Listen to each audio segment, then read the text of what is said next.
तो जब भी हमने परचेज एक्टिविटी परफॉर्म करनी होती है किसी भी ऑर्गेनाइजेशन में, तो पूरा एक परचेज साइकिल होता है हर ऑर्गेनाइजेशन में। उसमें बहुत सारे डिफरेंट किस्म के सोर्स डॉक्यूमेंट्स इन्वॉल्व होते हैं।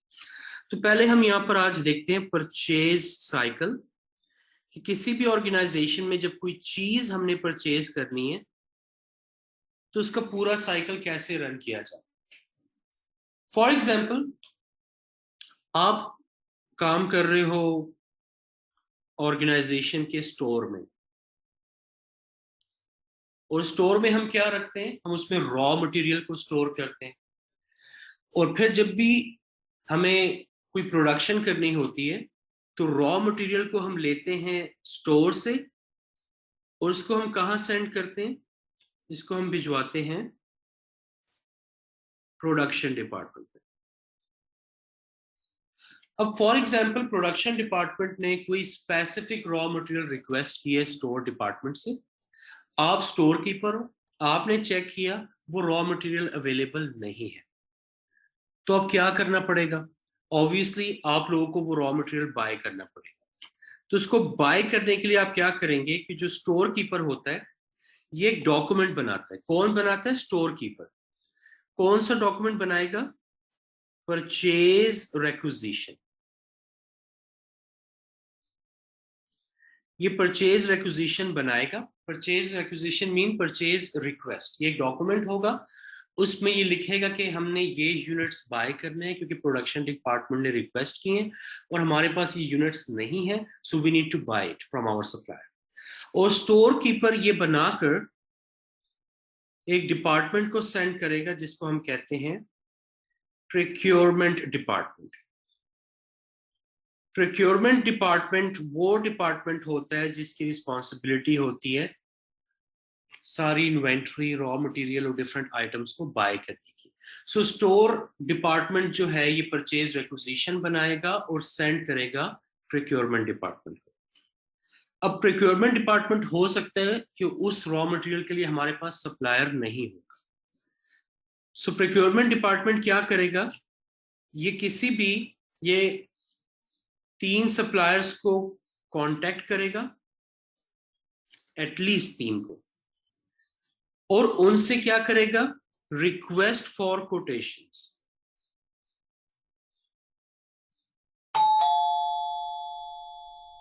और इसको कभी कभी RFQs भी कहते हैं। रिक्वेस्ट फॉर कोटेशंस या RFQs बेसिकली क्या होती हैं कि परचेज डिपार्टमेंट अपने 3 पोटेंशियल सप्लायर्स को कांटेक्ट करेगा और उनको कहेगा कि हमें आप कोटेशन दें, हमने 1000 किलोग्राम ये रॉ मटेरियल बाय करना है, तो आप बताएं कि पर किलोग्राम आप कितनी प्राइस पे हमें देंगे एंड टोटल प्राइस क्या होगी। तो ये तीनों भेजेंगे सप्लायर 1 को, सप्लायर 2 को, सप्लायर 3 को। तो प्रोक्योरमेंट डिपार्टमेंट जब ये 3 सप्लायर्स को RFQs भेजेगा, उसके बाद ये तीनों सप्लायर्स जो हैं ये हमारे प्रोक्योरमेंट डिपार्टमेंट को डॉक्यूमेंट भेजेंगे इन रिटर्न, जिसको हम कहते हैं कोटेशंस। तो सप्लायर फिर प्रोक्योरमेंट डिपार्टमेंट को भेजेगा कोटेशंस। कोटेशंस में क्या होगा?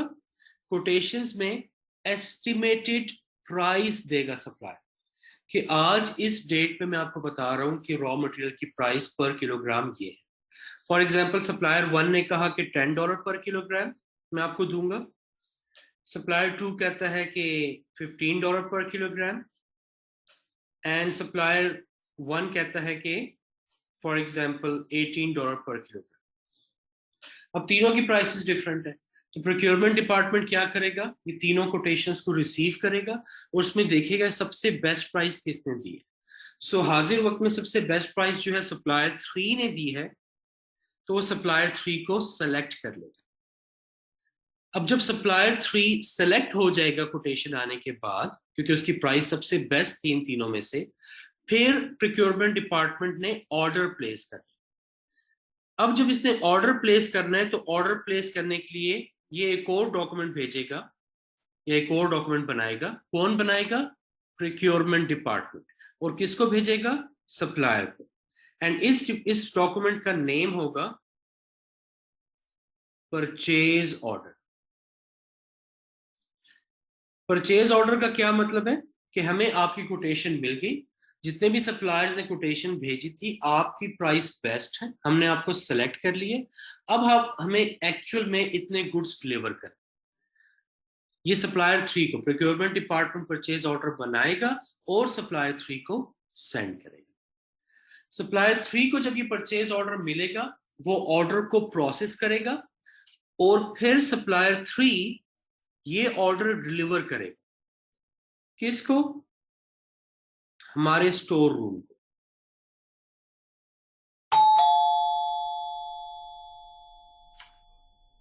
अच्छा, अक्सर एक और भी आता है यहाँ पे कि जब सप्लायर को परचेज ऑर्डर मिल जाता है, तो जस्ट टू कंफर्म कि हमें आपका परचेज ऑर्डर मिल गया है और हम आपको इस डेट को गुड्स डिलीवर करेंगे, तो अक्सर जो है सप्लायर प्रोक्योरमेंट डिपार्टमेंट को एक और डॉक्यूमेंट भेजता है जिसको हम कहते हैं एडवाइस नोट।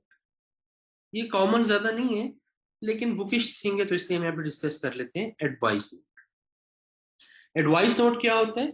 इसका मतलब ये है कि सप्लायर बताना चाह रहा है हमारे प्रोक्योरमेंट डिपार्टमेंट को कि आपका परचेज ऑर्डर हमें मिल गया और हम इसको प्रोसेस कर रहे हैं और इस एक्सपेक्टेड डेट तक हम आपको डिलीवरी दे देंगे। ये सारी बातें एडवाइस नोट में सप्लायर लिख के प्रोक्योरमेंट डिपार्टमेंट को भेजता है। और जब वो ऑर्डर को रेडी कर लेता है, फिर सप्लायर 3 जो है ये ऑर्डर को भेजेगा स्टोर। और जब ये ऑर्डर को सप्लायर 3 भेजेगा स्टोर को, तो ये एक और डॉक्यूमेंट भी सप्लायर भेजेगा जिसको कहते हैं goods delivery note. Goods delivery note का क्या मतलब है कि सप्लायर बताना चाह रहा है कि हमारे स्टोर को कि ये 1000 किलोग्राम का रॉ मटेरियल है, इतनी इसकी प्राइस है और ये इस डेट पे हम आपको भिजवा रहे हैं। स्टोर कीपर उसको रिसीव करेगा along with the goods delivery note, देखेगा कि 1000 किलोग्राम सप्लायर ने भेजा है, फिर उसको फिजिकली काउंट करेगा कि 1000 किलोग्राम मौजूद है या नहीं, और फिर उसको साइन कर देगा स्टोर कीपर।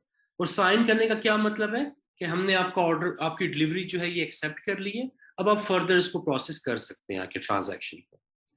अब स्टोर कीपर जब इसने गुड्स रिसीव कर ली है तो इसको गुड्स डिलीवरी नोट भी मिला, वो गुड्स डिलीवरी नोट्स ने साइन किया और सप्लायर को वापस भेज दिया, क्योंकि सप्लायर को भी तो कोई एविडेंस होना चाहिए ना कि मैंने गुड्स भेजे हैं, तो स्टोर कीपर का सिग्नेचर वहां पे आ जाता है। फिर स्टोर कीपर को भी एक डॉक्यूमेंट बनाना होता है। ये कौन बनाएगा? Store keeper. इस डॉक्यूमेंट को कहते हैं goods received notes, goods received note, short में इसको अक्सर GRN भी कहते हैं। ये कौन बनाएगा? ये हमारा स्टोर कीपर बनाएगा। जब भी उसको डिलीवरी मिलेगी सप्लायर से, उसमें लिखेगा कि 1000 किलोग्राम का ऑर्डर हुआ था, 1000 ही हमें रिसीव हुए, मैंने GRN गुड्स डिलीवरी नोट को भी साइन किया, तो ये डॉक्यूमेंट बना के फिर वो उसको प्रोसेस करेगा। अच्छा, यहां तक तो स्टोरी कंप्लीट हो गई। अब सप्लायर को गुड्स डिलीवरी नोट जो है वो वापस मिल चुका है। अब सप्लायर ने पैसे लेने, तो सप्लायर पैसे लेने के लिए क्या करेगा? वो एक डॉक्यूमेंट बनाएगा जिसको हम कहते हैं इनवॉइस। ये डॉक्यूमेंट कौन बनाएगा? आपका सप्लायर बनाएगा। और ये किसको भेजेगा? ये भेजेगा हमारे अकाउंट्स डिपार्टमेंट को, या फाइनेंस डिपार्टमेंट भी हो सकता है, या अकाउंट्स डिपार्टमेंट भी हो सकता है। तो ये इनवॉइस सप्लायर बनाएगा, इसको हम परचेज इनवॉइस भी, सप्लायर के पॉइंट ऑफ व्यू से तो सेल इनवॉइस है, हमारे पॉइंट ऑफ व्यू से परचेज इनवॉइस है। तो सप्लायर ये इनवॉइस बनाएगा और ये इनवॉइस भेजेगा अकाउंट्स डिपार्टमेंट। अब अकाउंट्स डिपार्टमेंट तो अलग डिपार्टमेंट है, इसको कैसे पता चलेगा कि ये गुड्स ऑर्डर भी हुए हैं कि नहीं? तो अकाउंट्स डिपार्टमेंट डायरेक्ट ये नहीं कि इनवॉइस मिली और चुपचाप उसको पेमेंट कर दे। सबसे पहले अकाउंट्स डिपार्टमेंट कांटेक्ट करेगा स्टोर को और कहेगा कि जो परचेज रिक्विजिशन आपने बनाया था कि आपको मटेरियल चाहिए या बाय करना है, उसकी एक कॉपी मुझे आप दें। फिर वो कांटेक्ट करेगा अकाउंट्स डिपार्टमेंट प्रोक्योरमेंट डिपार्टमेंट को, वो कहेगा कि आपने जो RFQ इशू किया था, रिक्वेस्ट फॉर कोटेशंस, और उसके बाद जो परचेज ऑर्डर आपने इशू किया था उसकी कॉपीज मुझे भेजें। फिर उसके बाद अकाउंट्स डिपार्टमेंट अगेन स्टोर को कांटेक्ट करेगा कि जो सप्लायर ने ऑर्डर भेजा था वो आपको रिसीव हुआ कि नहीं, तो गुड्स रिसीव नोट जो है उसको भेजें। ये तीनों डॉक्यूमेंट जो है अकाउंटेंट सामने रखेगा, साथ में सप्लायर की इनवॉइस को भी रखेगा और उसको कंपेयर करेगा कि आया जो गुड्स हमने रिक्वेस्ट किए थे वही ऑर्डर हुए या नहीं, और जो परचेज ऑर्डर में क्वांटिटी लिखी थी वही डिलीवर हुई या नहीं, और जब वो डिलीवर हुई तो अच्छी कंडीशन में डिलीवर हुई या नहीं। फिर उसको कंपेयर करेगा इनवॉइस के साथ, और अगर ये तीनों डॉक्यूमेंट्स मैच अप हो जाते हैं इनवॉइस के साथ तो फिर वो उसकी पेमेंट प्रोसेस करेगा, फिर वो अकाउंट्स डिपार्टमेंट जो है कैश को रिलीज कर देगा। लेकिन इन केस फॉर एग्जांपल वो मैचअप नहीं होते, सप्लायर ने 800 किलोग्राम्स भेजे, इनवॉइस गलती से 1000 की भिजवा दी है, 1000 किलोग्राम्स की, तो इसमें क्या है, गलती है। अब गलत इनवॉइस तो कभी भी अकाउंट्स डिपार्टमेंट पे नहीं करेगा।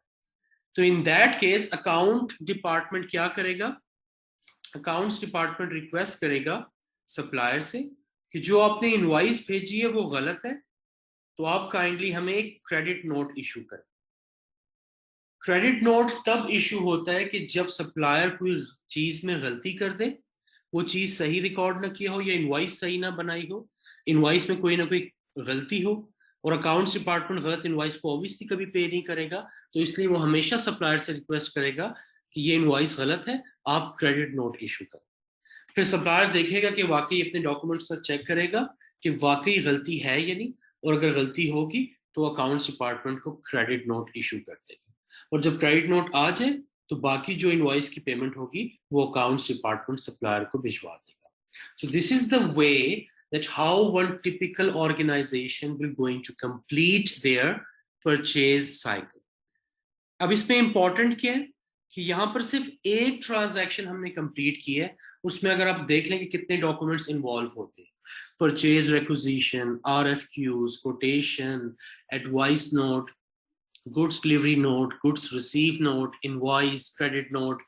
ये सारे डॉक्यूमेंट्स क्यों इंपॉर्टेंट है, क्योंकि ये सारे डॉक्यूमेंट्स हमारे सिस्टम में रिकॉर्ड होंगे, एंड जब ये रिकॉर्ड हो रहे हैं तो ऑब्वियसली इनके साथ हमने कोडिंग भी करनी होगी। तो from exam perspective this is really important for you to know कि कौन सा डॉक्यूमेंट कौन बना रहा है और किसको सेंड करना है, ये हमेशा आपको पता होना चाहिए। Clear with this purchase cycle?